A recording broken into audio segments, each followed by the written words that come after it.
Hey book readers, spooky season is here, and what better time to talk witches? The magical kind and the sand kind. More specifically, which sandwiches and which witch books should you pair together? Because I'm a master multitasker who gets hungry when he reads. The Harry Potter series is full of wizards and witches, from Albus Dumbledore and Minerva McGonagall to Bellatrix Lestrange and he who must not be named. But the most famous trio across the series is obviously Harry, Ron, and Hermione. They're an unforgettable literary threesome that complement one another beautifully. Harry with his strength and courage, Ron with his loyalty and humor, and Hermione with her intellect and determination. Together they battle giant spiders and snakes, Dementors, evil professors, and Voldemort. To be fair though, I've battled a few evil professors in my time and lived to tell the tale, so yeah, no big deal there. But it's the perfect mix of these three characters that made me realize what sandwich you should eat while reading any of the Harry Potter books.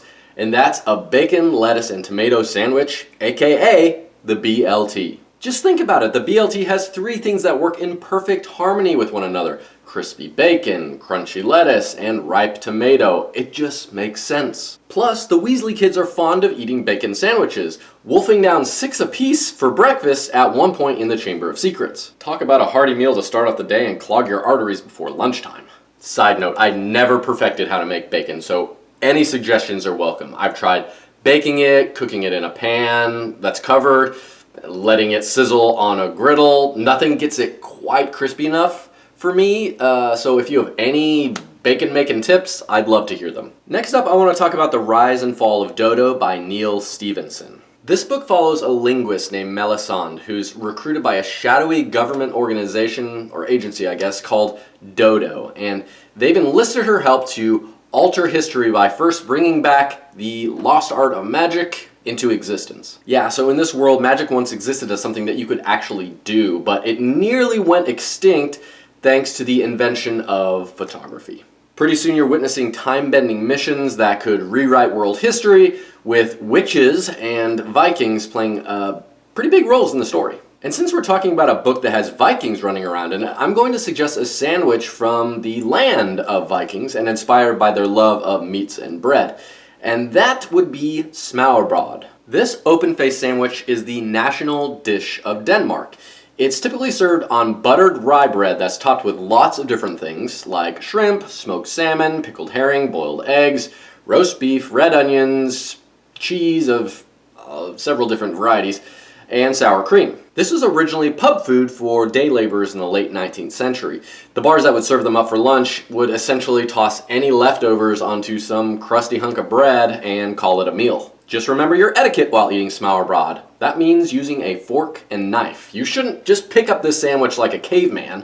You're a Viking, so act like one. Next up, let's talk about The Lion, the Witch, and the Wardrobe, in which 4 siblings, Peter, Susan, Edmund, and Lucy, discover a wardrobe that transports them to the magical land of Narnia. Unfortunately, they've come to Narnia at a bad time, like when a family member drops by so you don't have time to pick up that pile of clothes on your sofa or wash the stack of dishes in your sink. Anyway, Narnia is trapped in an eternal winter thanks to the evil White Witch. But there's hope, because the great lion named Aslan has returned. The Pevensey kids join Aslan and a band of talking creatures to try and overthrow the White Witch and restore peace to Narnia. There's betrayal, redemption, self-sacrifice, mythical animals, and Turkish delight, which is a treat I'd never heard of, but because of this book, I craved it as a kid even though I'd never seen or tasted it. Witch. No, that's not my whip sound effect. That's me signaling that it's time to pick a sandwich to pair with the L, the W, and the W with witch. Anyway, since this book is a British classic, I've decided to pair it with another British classic of the sandwich world, and that's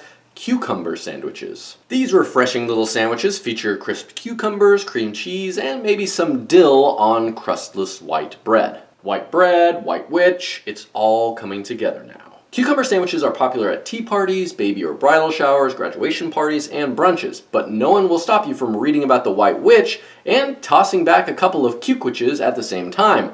Onward and upward to Narnia and the North! Okay, let's go from one magical English book to another, from Narnia to the magical world of fairy in Neil Gaiman's Stardust. In this book, we meet a young man named Tristan Thorne, who travels to Fairy in order to get a fallen star and bring it back to the girl he has a crush on. Side note, Tristan makes me look really bad. I mean, I'll get my wife's phone from another room when she asks, but I'll want praise heaped upon me for doing so. But they're just two acts of love of varying degrees, right? Along the way, Tristan finds out that this star isn't just a hunk of rock, it's actually a lady named Yvain. However, the star's fall also draws the attention of 3 witches who want Yvain's heart to restore their youth and power. They're not nice witches either. They're ruthless, cunning, and will do anything to get the star for themselves. I shudder to think what they'd do for a Klondike bar. The story is eerie yet playful somehow, as it blurs the line between fantasy and reality. But since it has a dark fairy tale vibe to it, I have the perfect sandwich to pair with it. A fairy bread sandwich. These are fun little sandwiches from Australia and New Zealand that are most often served at kids' parties. And making them is a breeze. You just spread some butter on white bread and add rainbow sprinkles. But if you're going to eat a fairy bread sandwich while reading Stardust, be sure to go the extra mile and cut star shapes out of the bread. Somehow, this will make the sandwich taste even better. And you'll stay on theme, which is the most important thing. Time to jump to another Neil Gaiman book. This time it's The Ocean at the End of the Lane. In this dreamlike book, a man recalls being a kid and befriending a neighbor girl named Letty Hempstock. It's something he hasn't really thought about in a long time, and the details of this frightening adventure that he has with Letty are kind of hazy. One thing he remembers, though, is that Letty lived with her mom and grandmother, and we discover that the Hempstock women are all some kind of supernatural beings that are best described as witches. Over the course of this dreamy yet nightmarish tale, there are monsters, suffering, magic, forces of good, forces of evil, but it's all cloudy because, after all, these are childhood memories. So that brings us to the perfect nostalgic sandwich pairing, which is clearly peanut butter and jelly. The PB&J is a food group in and of itself for American kids, and even though it sounds simple, this classic sandwich presents several tricky quandaries, like, are you a creamy or crunchy peanut butter person? Or do you go with white or wheat bread?